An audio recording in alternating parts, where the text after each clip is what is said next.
En el video de la diapositiva se puede explicar cómo funciona el efecto Hall utilizando un sensor Hall, un LED y un imán.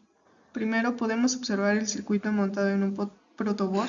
En él tenemos un sensor efecto Hall, un LED que funcionará como indicador y una fuente de alimentación que le proporcionará energía al circuito. En este caso es una batería de 9 volts.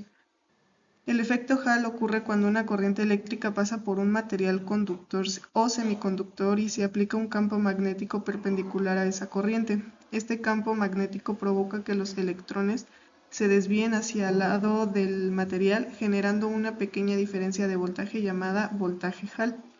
En este experimento, el sensor de efecto Hall está diseñado para detectar ese campo magnético. Cuando el sensor está energizado pero no hay ningún imán cerca, el sensor no detecta campo magnético, por lo tanto no envía señal y el LED permanece apagado. Ahora, cuando acerco el imán al sensor, el campo magnético atraviesa el sensor y se produce el efecto Hall. Esto genera una señal eléctrica en la salida del sensor. Esa señal activa el circuito y permite que pase corriente hacia el LED, por lo que el LED se enciende. Esto demuestra cómo los sensores de efecto Hall pueden detectar la presencia de campos magnéticos y convertir esa información en una señal eléctrica. Este tipo de sensores se utiliza en muchas aplicaciones como sensores de posición, velocidad de rotación en motores, sistemas de automotrices y dispositivos electrónicos. Y así es como podemos observar el funcionamiento del efecto Hall en una forma sencilla utilizando un imán, un sensor Hall y un LED. Los materiales utilizados para este experimento fueron la batería de 9 volts, la placa metálica conductora, un multímetro digital, cables conductores e imán permanente. Para el montaje únicamente conectamos la batería de 9 volts a la placa utilizando los cables conductores. Después conectamos el multímetro en modo voltaje a los extremos laterales de la placa para medir la diferencia de potencial.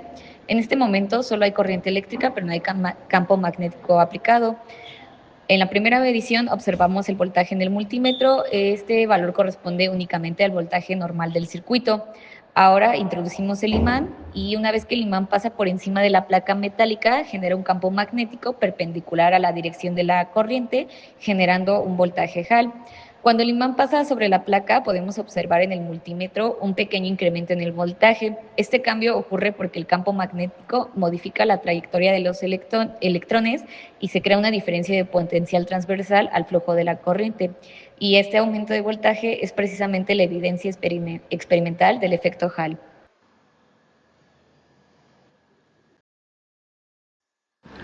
El efecto Hall demuestra que cuando una corriente eléctrica circula por un conductor y se aplica un campo magnético perpendicular, las cargas eléctricas se desvían hacia un lado del material, generando una diferencia de potencial llamada efecto Hall. Este fenómeno permite estudiar el comportamiento de las cargas en los materiales y es la base de muchos sensores utilizados para detectar campos magnéticos, posición y velocidad en diversos sistemas electrónicos.